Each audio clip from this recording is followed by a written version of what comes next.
사도행전 18장 9절부터 10절까지의 말씀입니다. 밤에 주께서 환상 가운데 바울에게 말씀하시되 두려워하지 말며 잠잠하지 말고 말하라. 내가 너와 함께 있음에 아무 사람도 너를 대적하여 해롭게 할 자가 없을 것이니 이는 이 성중에 내 백성이 많음이라 하시더라. 아멘. 바울이 이방 선교를 위해서 나선 후에 가장 힘들게 사역했던 곳이 어딘지 혹시 아시겠습니까? 우리가 지난 시간에 살펴봤던 아테네입니다. 아테네에서는 육체적인 핍박은 없었지만은 그러나 히랍 문명이 가장 그 꽃피운 철학의 도시, 지혜의 도시에서 바울은 변론과 또 설교로 아테네 군중들에게 전도를 하였지만은 큰 결실을 맺지 못했습니다.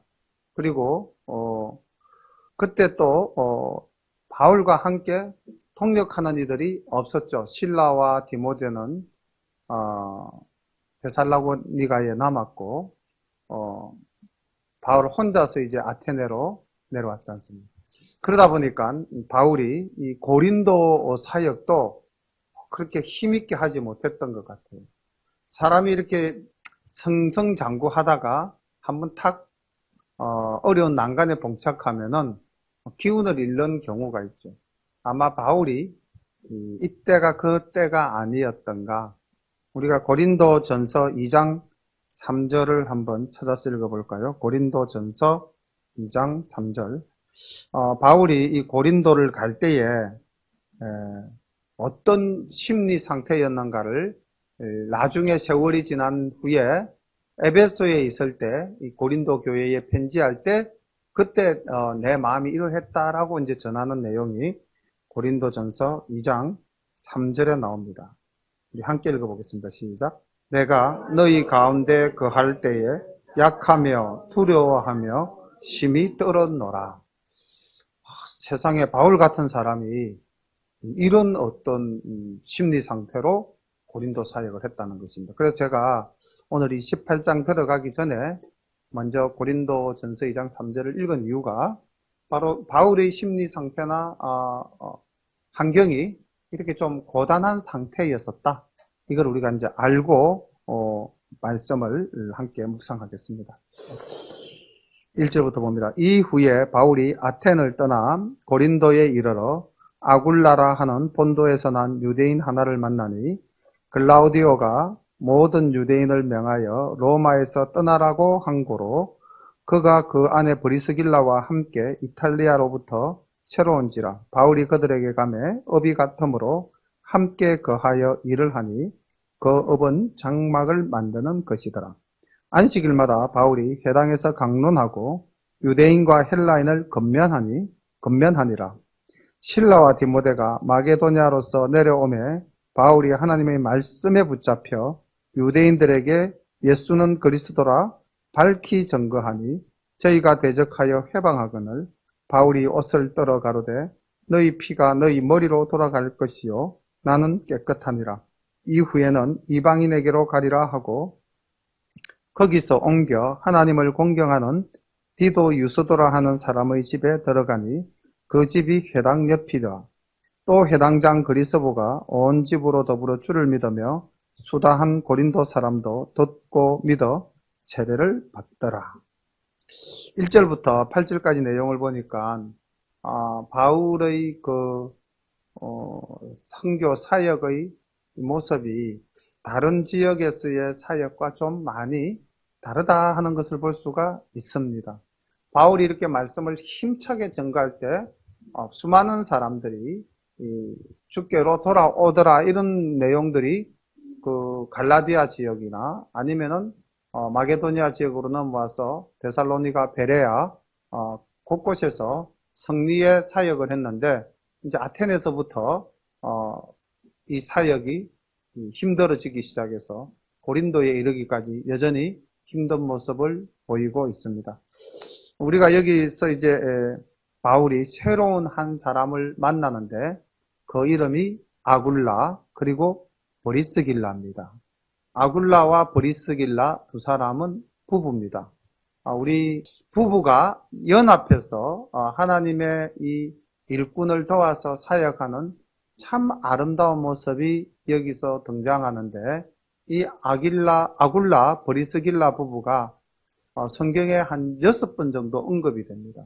언급이 되는데, 로마서 16장 우리 3절과 4절을 찾아서 한번 읽어보면은 이들과 바울과의 관계가 얼마나 신실한 관계였는지를 알 수가 있습니다. 오늘 이렇게 이제 우리가 만남의 장면에서 보는데, 이들의 관계는 어떠했던가?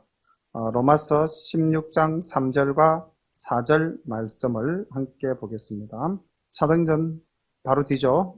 너희가 그리스도 예수 안에서 나의 동력자들인 브리스가와 아굴라에게 문안하라. 저희는 내 목숨을 위하여 자기의 목숨이라도 내어 놓았나니 나뿐 아니라 이방인의 모든 교회도 저희에게 감사하느니라. 여기서 이제 브리스가 되어 있는데, 브리스가는 브리스길라의 약칭이죠. 그래서 이 두 사람이 바울을 위해서는 목숨을 내어놓기까지 동력한 사이다. 사실 그 목회하는 사람에게 이런 동력자가 함께한다는 것은 큰 축복이죠. 저도 우리 열린교회를 개척하고 많은 사람들이 열린교회에 대해서 이야기를 하면은 놀라죠. 어떻게 그렇게 짧은 시간 내에 교회가 안정이 됐느냐? 바로 우리 함께 공동체를 이룬 여러분들이 계셨기 때문에, 동력자들이 함께 수고하셨기 때문에 교회가 든든히 서가고 또 지역을 위해서 우리가 힘써 일할 수 있는 그런 힘을 가지게 되지 않았나. 오늘 이 바울이 만난 아굴라, 브리스길라 이 부부도 바울에게 정신적으로 또 영적으로 또 물질적으로 굉장한 도움을 준 동력자들입니다. 원래 이분이 어디 출신이냐? 본도라고 기록되어 있는데 원어는 본투스입니다. 본투스는 터키 북쪽 흑해 연안에 있는 지역으로서 아마 아시아 쪽, 그러니까 갈라디아 위에 본투스 지역, 오늘날 터키 지역의 사람인데 이분이 로마까지 가서 살게 되었나 봅니다. 그래서 로마에서 이제 브리스길라와 부부의 연을 맺고 살다가 클라디우스 황제 때에 로마에 심한 흉년이 들었는데, 이때 이제 그 재난을 책임을 유대인들에게 돌렸어요. 유대인들이 잘못된 신앙을 가지고 우리 로마의 신들을 어지럽혔기 때문에 신들이 노하여 가뭄이 들었다, 흉년이 들었다. 그래서 로마에 있는 모든 유대인들은 로마를 떠나라 추방령을 내렸어요. 그때 이제 이 아굴라 브리스길라 부부도 그 추방령에 의해서 이제 고린도로 내려오게 되었고, 이때 이제 고린도로 또 사역하러 온 바울을 만났는데, 두 사람이 희한하게 직업이 같은 직업을 가진 거예요. 천막, 장막을 만드는 직업을 가진 사람들이었다는 거죠. 근데 오늘날도 이렇게 그 장막이라는 것이 별거 아닌 것처럼 느껴질는지도 모르지만, 그 당시 이 장막업은 상당히 그 귀족들을 위한 이렇게 텐트를 치는 또는 그늘막을 치는 아마 이런 일들이었기 때문에 상당히 고급 직종에 또 상당한 수입을 얻을 수 있는 그런 직업이었던 것 같습니다. 그래서 이 브리스길라 아굴라 부부는 정말로 평신도 사역을 너무 열심히 하신 분들이에요. 지금 이 고린도에서 이제 바울을 만났는데, 조금 이따 우리가 만나겠지만은 바울이 고린도를 떠나서 에베소로 갈 때 이분들이 같이 갑니다. 그리고 에베소에서 바울이 이제 가이사라로 가서 예루살렘으로 가기 위한 선교 보고를 하기 위해서 이제 갔을 때에 이 두 부부가 에베소에 남아서 사역을 합니다. 그 정도. 그러다가 이분들이 또 어디로 가느냐? 아까 우리 로마서 16장 3절 4절에서 만났듯이 로마에 있는 사람들에게 한 편지가 로마서 아닙니까? 그러니까 이 아굴라 브리스길라 부부가 지금 어디에 가 있다는 겁니까? 바울이 로마서를 쓸 상태에서는 로마에 가 있었다는 거죠. 그러니까 이분들은 굉장히 그 국제적으로 반경을 넓혀서 사역을 하셨던 분들이고 상당한 재력을 갖춘 그래서 어디서든지 주님의 일을 열심으로 할 수 있는 그런 분들이었습니다. 어쨌든 이 두 부부가 성경에 6차례 등장하는데 브리스길라의 믿음이 좋았을까요? 아굴라의 믿음이 좋았을까요? 왜 그렇게 생각하십니까? 원래 여자가 믿음이 좋다. 그렇죠. 그 사가들에 의하면은 아굴라는 그 유대인이었지만은 디아스포라 유대인이었는데 노예 신분으로 로마까지 갔다고 그래요. 그래서 이제 거기서 공을 세워서 자유인이 됐는데 그 당시 이렇게 이제 천막업을 하던 브리스길라 집안으로 장가를 가게 되어서 상당히 처가떡을 많이 봤다고 그래요. 그리고 이제 이 브리스길라의 이 천막업은 고린도, 에베소 이렇게 각지에 지점을 두는 그 정도의 국제적인 규모를 갖추었다라는 학자들의 학설도 있습니다. 그래서 아마 이들이 좀 이동도 쉬웠고 경제적으로도 바울을 충분히 도울 수 있는 그런 사이였다고 그래요. 그래서 이 브리스길라와 아굴라 두 사람 중에 누가 좀 더 믿음이 신실했는가라고 보면은 브리스길라의 믿음이 상당히 신실했다라는 것은 우리가 성경을 보면은 보통 남자와 여자의 이름이 나오면 누구부터 당연히 나와야 되겠습니까? 그 당시 풍속으로 본다면은 당연히 남자가 먼저 나와야 되죠. 그런데 성경 6군데에 이 두 부부가 등장되는데 약 한 3군데 이상에서 브리스길라가 먼저 나옵니다. 그 브리스가라는 이름으로 나오는데 사도행전 18장 18절에서 먼저 나올 때에 브리스길라와 아굴라도 함께 하더라. 이미 여기서부터 브리스길라가 먼저 나오기 시작합니다. 18장 26절에도 보면은 브리스길라와 아굴라, 브리스길라가 이름이 먼저 나오고요. 그 다음 로마서 16장 3절에도 보니까 브리스가와 아굴라 이렇게 이름이 나오고요. 고린도전서 16장 19절에는 보니까 아굴라와 브리스길라 이렇게 나오고요. 그 다음 디모데후서 4장 19절에도 보니까 브리스가와 아굴라 이렇게 해서 네 군데에서 브리스길라의 이름이 먼저 바울에 의해서 언급되어질 정도로 브리스길라의 믿음이 좀 진실했던 것 같습니다. 그리고 우리가 소개되어지고 있는 영화 바울이라는 영화가 지금은 아마 무료로 보실 수 있을 겁니다.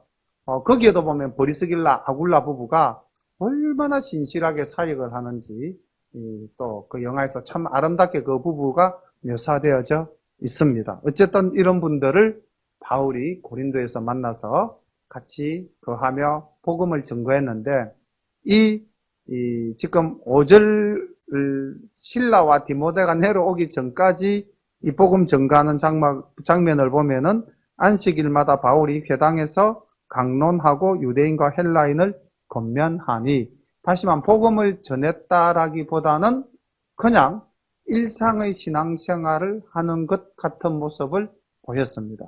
그러다가 5절에 실라와 디모데가 내려오니 표현이 이렇게 되죠. 하나님의 말씀에 붙잡혀라는 표현이 나오고 그 다음에 뭐가 나옵니까? 예수는 그리스도라 밝히 증거하니. 이래서 사역할 때 동역자가 옆에 있다는 것은 굉장히 중요한 일인 것 같습니다. 그래서 아까 바울이 홀로 고린도로 내려갈 때 그 마음은 참으로 연약한 상태에서 심히 두려워하며 떨며 연약한 가운데에 내려갔다라고 고백할 수밖에 없었던 바울의 처지였던 것 같습니다. 이제 초기 사역은 이렇게 이제 연약하게 시작을 했지만은 이제 그 주님께서 이런 바울의 심리 상태를 아시고 9절과 10절 말씀을 친히 들려주십니다. 9절 밤에 주께서 환상 가운데 바울에게 말씀하시되 두려워하지 말며 잠잠하지 말고 말하라. 내가 너와 함께 있음에 아무 사람도 너를 대적하여 해롭게 할 자가 없을 것이니 이는 이 성중에 내 백성이 많음이라 하시더라. 아멘.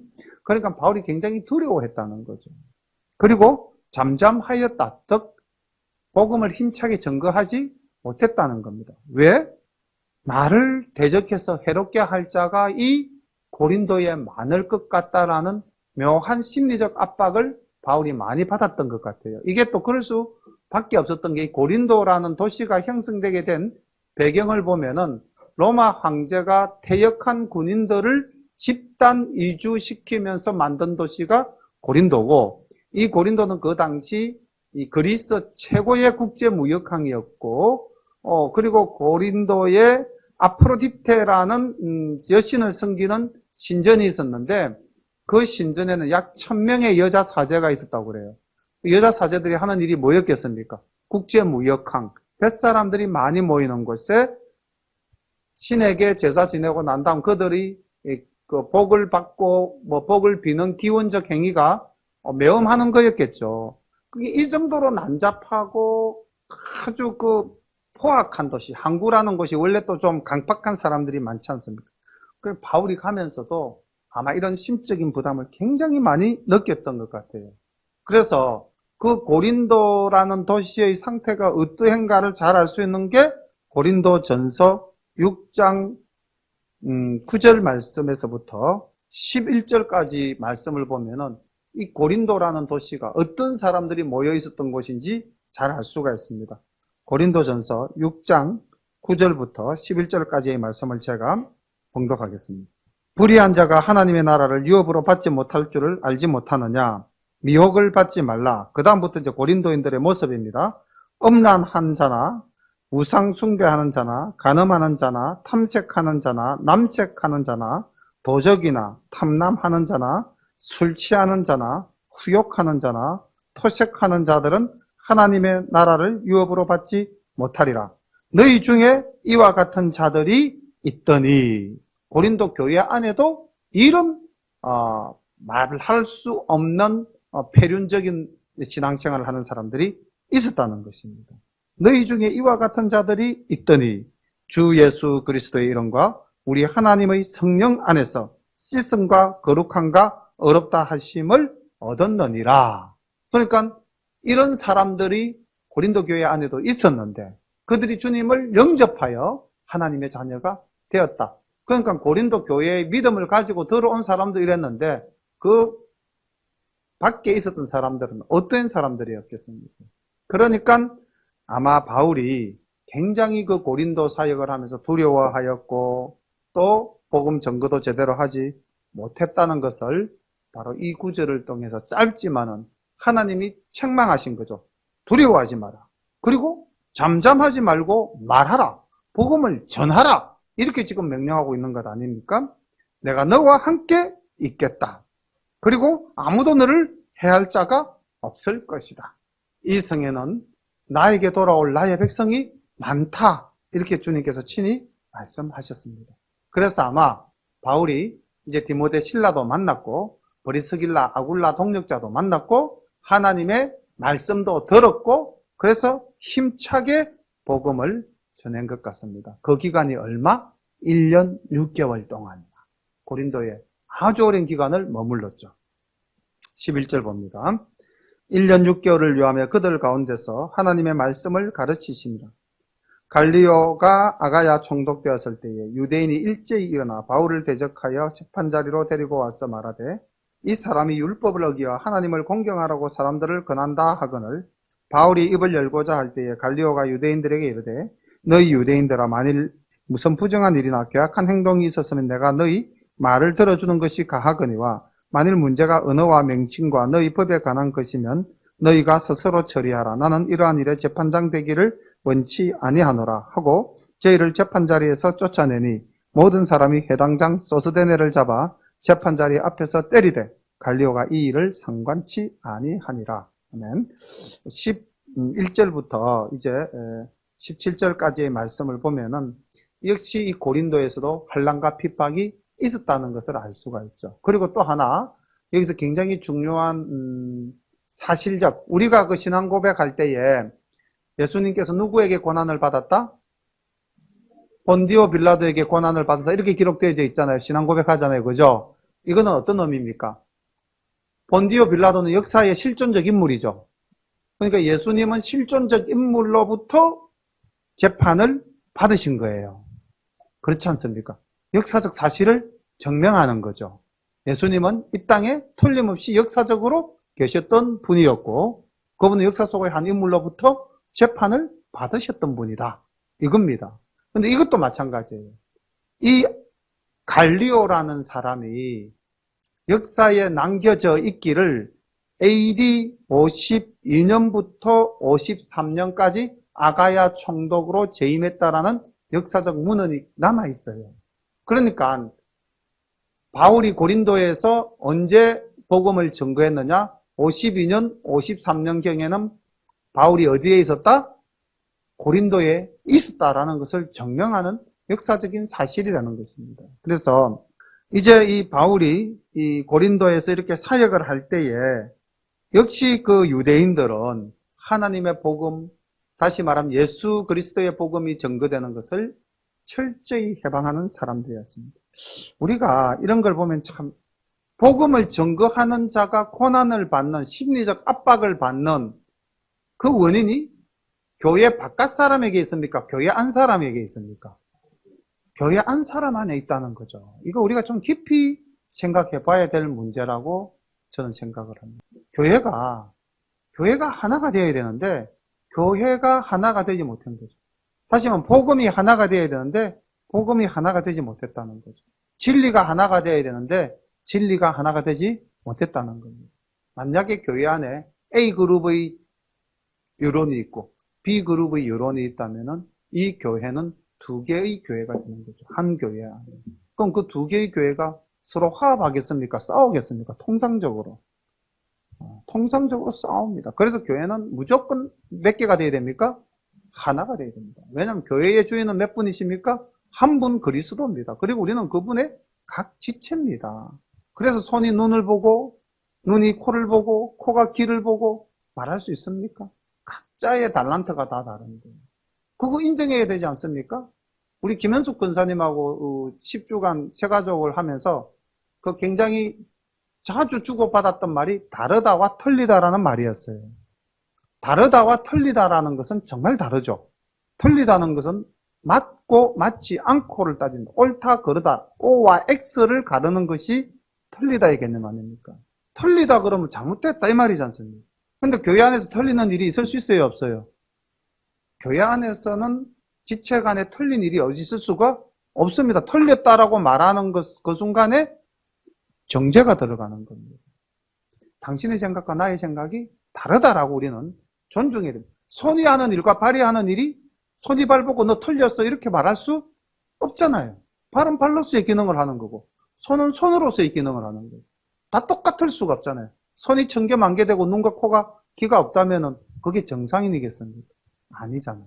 그래서 오늘 하나님의 진리 안에서 똑같이 하나님을 믿는 유대인이 왜 예수 그리스도의 복음을 전가하는 바울을 일어나지도 곳곳에서 괴롭혔을까? 진리가 하나 되지 못했기 때문에 그렇다는 겁니다. 우리 열린교회 안에서는 진리가 하나 되기를 간절히 축원합니다. 17절에 보면은 회당장 소스데네라는 분이 나오고요. 우리가 또 8절에 보면은 회당장 그리스보라는 사람이 나옵니다. 이 고린도 교회에 이 짧은 기간 동안에 어떻게 회당장이 둘일 수가 있느냐? 만약에 회당이 굉장히 컸다면 우리도 오늘날 교회가 크면은 목사님, 부목사님 계시듯이 이렇게 둘, 셋 회당장이 있을 수도 있겠고요. 또 하나는 그 어간의 회당장 A가 회당장 B로 바뀔 수가 있겠죠. 그죠? 여기 보니까 그리스보가 어떻게 했다고 했습니까? 예수를 믿었다. 그게 유대교에서 뭐로 개종을 했다는 겁니까? 기독교로 아예 바뀌어버렸어요. 그러니까 그 회당에서는 새로운 회당장을 뽑을 수밖에 없었겠죠. 그렇게도 볼 수가 있겠습니다. 근데 회당장 이 소스데네라는 사람도 복음을 받아들였던 것 같아요. 이 회당장 소스데네의 이름이 어디서 나오냐면은 고린도전서 1장 1절에 바울이 고린도 교회에 편지하면서 이렇게 이야기하고 있습니다. 하나님의 뜻을 따라 그리스도 예수의 사도로 부르심을 입은 바울과 및 형제 소스데네는 이 소스데네 지금 요 해당장 소스데네하고 이름이 똑같습니다. 그리고 고린도 교회 교인들은 소스데네나 그리스보를 잘 알았겠죠. 그죠? 그렇게 봤을 때에 놀라운 역사가 일어난 것은 회당장들이 다 어떻게 했다? 진리를 받아들여서 예수 그리스도를 믿게 되었다라는 것이죠. 이렇게 해서 고린도 사역을 이제 잘 마쳤습니다. 1년 6개월 동안. 이 고린도 사역 1년 6개월 하는 동안에 쓰여진 성경책이 2권 있습니다. 어떤 성경책인지 다 아시죠? 데살로니가 전서와 데살로니가 후서. 그리고 일부 성경학자들은 갈라디아서도 이때 쓰여졌을 것이다 라고 이제 하시는 분들이 있는데, 또 일부 성경학자들은 갈라디아서는 3차 전도회 때 쓰여진 것이다 이렇게 보는 분들도 있습니다. 어쨌든 이 고린도라는 이 지역은 총 5권의 성경이 쓰여진 곳입니다. 고린도 전후서도 결국 이 고린도를 위해서 쓴 것이고, 그 다음 데살로니가 전후서, 그 다음 일부 학자들의 말까지 빌리면 갈라디아서까지 5권의 성경이 쓰여진 곳인데, 고린도 전후서는 이제 3차 그 기간 중에 에베소에서 고린도 소식을 듣고 보낸 편지 서신이 고린도 전후서죠. 어쨌든 이 1년 6개월 동안에 데살로니가 전후서, 그리고 일부 학자들의 말씀대로 갈라디아서 3편의 성경이 쓰여졌다. 근데 일부 학자들은 갈라디아서는 아니다라는 분들도 있습니다. 자, 그 다음 18절. 이제 고린도 사역을 끝내고 돌아오는 장면입니다. 바울은 더 여러 날 유하다가 형제들을 작별하고 배 타고 수리아로 떠나갈새 브리스길라와 아굴라도 함께 하더라. 여기도 브리스길라 이름이 먼저 나왔죠. 바울이 일찍 서원이 있으므로 갱그리아에서 머리를 깎았더라. 에베소에 와서 저희를 거기 머물러 두고 자기는 회당에 들어가서 유대인들과 변론하니 여러 사람이 더 오래 있기를 청하되 허락지 아니하고 작별하여 가로되 만일 하나님의 뜻이면 너희에게로 돌아오리라 하고 배를 타고 에베소를 떠나 가이사라에서 상륙하여 올라가 돼 있는데 그 앞에서 예루살렘이라는 단어가 있었겠죠. 예루살렘에 올라가 교회의 안부를 물은 후 안디옥으로 내려갔어. 이렇게 해서 이제 2차 전도 여행이 정리됩니다. 그래서 예루살렘 교회로 올라가서 이제 2차 선교 사역을 보고를 하고 다시 이 수리아 안디옥 교회로 가서 이제 또 교회에 보고를 했겠죠. 그리고 이제 23절부터 보니까 얼마 있다가 떠나 하니까 이게 이제 3차 전도 여행이 불과 얼마 안 돼서 이루어지는 장면을 볼 수가 있습니다. 우리가 18절에서 22절까지 보면서 참 저는 이 부분에서 그 바울이 하나님의 일을 하되 자기의 뜻대로가 아닌 하나님의 뜻에 순종해서 일한 사람이다라는 것을 발견할 수가 있었습니다. 2차 전도 마지막 목적지가 어디입니까? 보니까 에베소죠. 그런데 여러분들 잘 한번 생각해 보십시오. 바울이 2차 전도 여행을 떠날 때 처음에 어디로 가려고 했습니까? 아시아가 바로 어디입니까? 여기 이 에베소입니다. 아시아의 수도, 경상남도 도청이 창원에 있듯이 아시아도 이 도 이름입니다. 아시아, 본투스, 갈라디아, 이거 다 도 이름이거든요. 그러니까 그 아시아의 수도가 에베소인데 사실 바울이 2차 전도 여행 처음 시작할 때 나는 에베소로 가리라 자기가 그렇게 뜻을 정하고 출발했는데 성령께서 하나님께서 주의 영이 다 가로막았잖아요. 가로막고 어디로 가라? 마게도니아로 가라. 그래서 이제 이 여정이 마케도니아를 해서 데살로니가, 그 다음에 빌립보, 베레아 이래가지고 이제 쭉쭉쭉 내려가서 이제 고린도까지 가서 돌아오는 길에 에베소에 들른 거예요. 자, 그렇다면 한번 생각해 보십시오.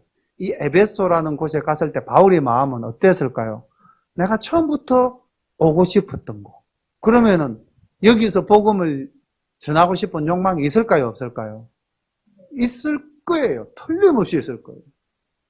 근데 이게 딱 보니까 브리스길라, 아굴라, 실라, 디모데 너희들 잠깐 여기 머물러. 그러고 이제 바울이 용감하게 자기 처음 그 사역하고 싶었던 곳이기 때문에 올라가서 말씀을 전구했습니다.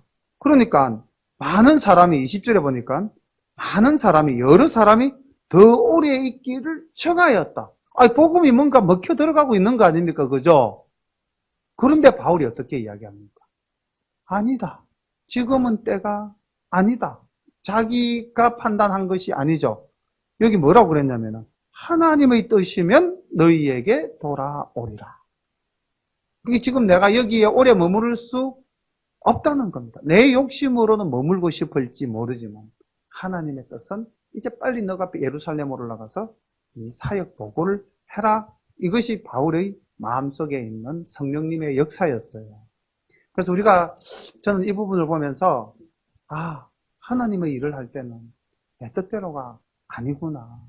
하나님의 일은 철저히 하나님의 뜻에 순종해야 한다. 그래서 우리가 순종하는 사역을 해야 될 줄로 믿습니다. 우리가 교회에서 우리가 믿음의 공동체를 이루고 신앙생활 할 때도 교회의 질서에 따라서 순종하는 마음으로 늘 주님의 말씀에 순종하고 또 교회 안에서의 어떤 진리에 순종할 때에 교회는 하나가 되고 우리 모두는 더욱더 온전한 공동체가 되어질 줄로 믿습니다.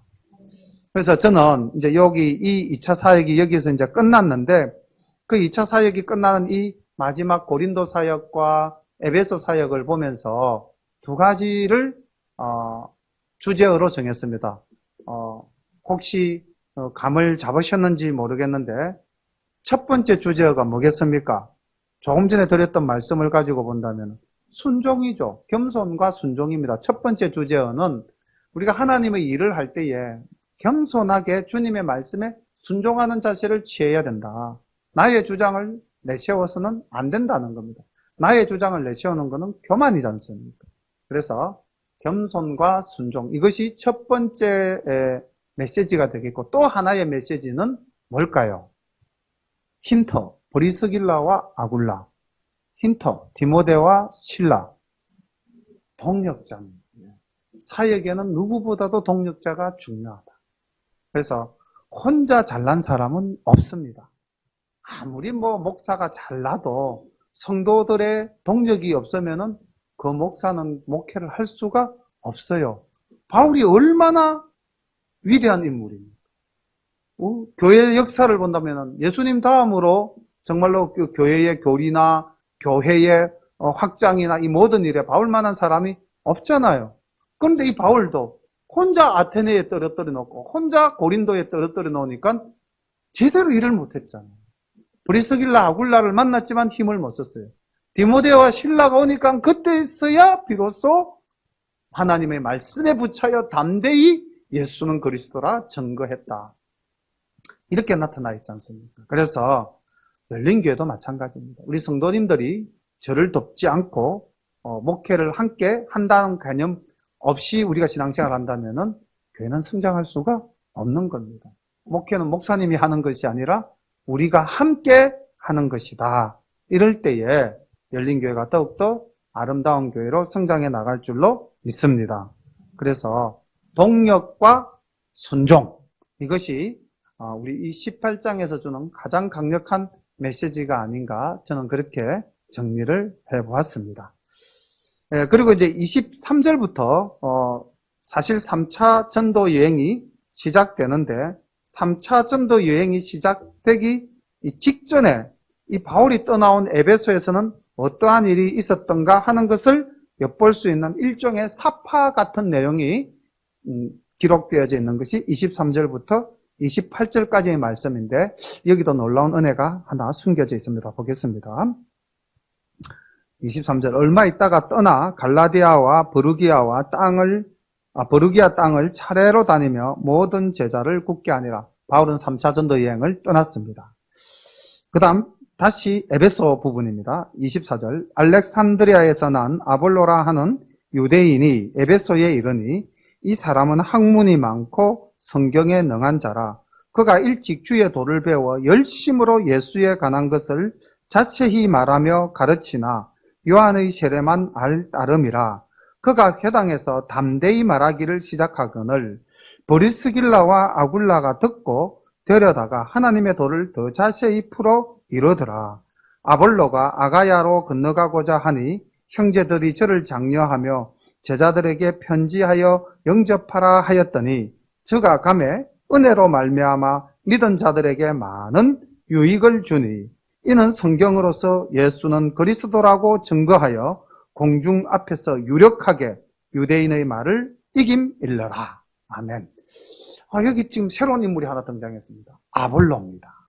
이 아볼로에 대해서는 성경에서 여러 군데서 언급이 되어지고 있는데, 아볼로라는 인물이 어느 정도의 인물이었는가를 단적으로 알 수 있는 것이 고린도전서 4장 6절을 보면은 이 아볼로의 위상이 어느 정도였는지 알 수 있습니다.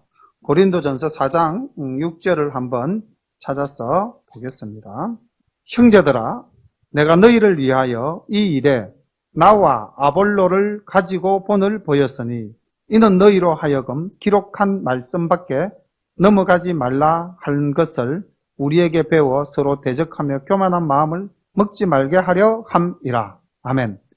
다시 말하면은 아볼로가 28절에 보니까 성경으로서 예수는 그리스도라고 증거하여 공중 앞에서 유력하게 유대인의 말을 이김일러라. 그러니까 유대교 사람들이 교회를 어지럽힐 때 아볼로가 무엇으로서? 하나님의 말씀으로 누구를 증거하여? 예수를 그리스도라 증거하여 이겼다는 겁니다. 누구만큼의 힘을 가졌다? 바울만큼의 힘을 가졌다라는 거죠. 굉장한 인물이죠, 아볼로가. 그런데 잘 살펴보십시오. 이 아볼로가 자기 나름대로 알렉산드리아라고 하는 건 이집트에 있는 알렉산드를 기념하여 세운 도시죠. 거기 구약 성경 70인역이 번역되어진 곳 아닙니까? 아주 학문이 뛰어난 곳이었습니다. 아테네 다음 가는 도시였어요. 그런데 여기서 난 사람, 그리고 보니까 학문이 많고 성경에 능한 사람이었다. 이 사람이 에베소에 와서, 그리고 이 사람도 예수도 알았어요. 일찍 주의 도를 배워 열심으로 예수에 관한 것을 자세히 말하여 가르쳤는데 어디까지였다? 세례 요한까지였다. 이 세례 요한이 뭐로서 세례를 주었습니까? 물로서 세례를 주면서 뭐라고 그랬습니까? 내 뒤에 오시는 분은 성불과 성령으로서 세례를 주고, 다시 말하면 예수님의 사역에 대해서는 깊이 알지 못하였다는 겁니다. 요걸 누가 캐치했느냐? 놀랍죠. 이것도 놀랍죠. 바울이 캐치한 것이 아니고 브리스길라와 아굴라가 이 부분을 캐치한 거예요. 그게 사실 이 브리스길라, 아굴라 부부도 성경 말씀, 예수 그리스도의 복음을 전가하는 데는 누구의 수준만큼 돼 있었다? 바울 이상의 수준으로 돼 있었다는 거죠. 그래서 이 사람들이 누구를 가르쳤다? 아볼로를 가르친 거예요. 여기서 또 하나 중요한 것. 내가 아무리 많은 지식을 가지고 있더라도 온전한 믿음을 갖추지 못했다면 그 지식은 아무런 의미가 없는 것입니다. 내가 많이 안다는 건 중요한 게 아니에요. 내가 성경을 많이 안다, 내가 공부를 많이 했다, 이거 자랑하고 내세울 것이 아니라는 겁니다. 그보다도 더 중요한 것은 복음의 믿음 위에 예수 그리스도의 십자가의 그 구원에 우리가 확실히 섰느냐 섰지 못했느냐, 이것이 더 중요하다는 겁니다. 이렇게 아볼로가 굉장한 인물 아니었습니까? 이 굉장한 인물 아볼로도 결국 주의 도에 대해서는 알지 못했고, 그 알지 못한 것을 브리스길라와 아굴라, 평신도가 가르치니까 어떻게 했다는 겁니까? 이분이 배웠다는 겁니다. 그래서 우리는 배움 앞에서는 누구든지 겸손해야 되는 것입니다. 내가 아무리 많은 것을 갖추었어도 복음 앞에서는 겸손하게 진리를 깨우치는 그러한 자신의 모습을 나타내어야 할 것이다. 이것이 아볼로가 우리에게 주는 또한 교훈의 말씀입니다. 그렇게 해서 이제 아볼로가 말씀에 담대하여졌고 충실해서 이제 자원을 합니다. 에베소에서 브리스길라, 아굴라에게 이야기했겠죠. 이때 이제 에베소 교회는 브리스길라, 아굴라 이런 사람들로 인해서 이제 교회가 만들어져 가고 있었겠죠. 그러니까 나를 어디로 보내달라? 아가야, 이건 다시 말하면 고린도로 보내달라는 이야기입니다. 그래서 사도 바울이 1장 12절에 이렇게 이야기하죠. 사람들이 막 나는 바울에게 속했다, 나는 누구에게 속했다?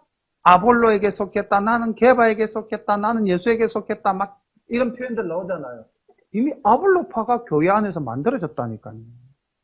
그 다음에 그러한 상황에서 바울이 뭐라고 이야기합니까? 나는 심었고 아볼로는 물을 주었고 자라게 하시는 이는 하나님이시라.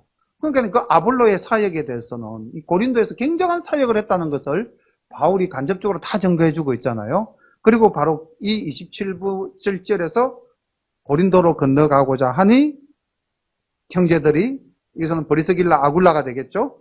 저를 장려하며 그 고린도 교회에 편지했죠. 아굴라가 가니, 아볼로가 가니 너희들이 잘 섬겨라.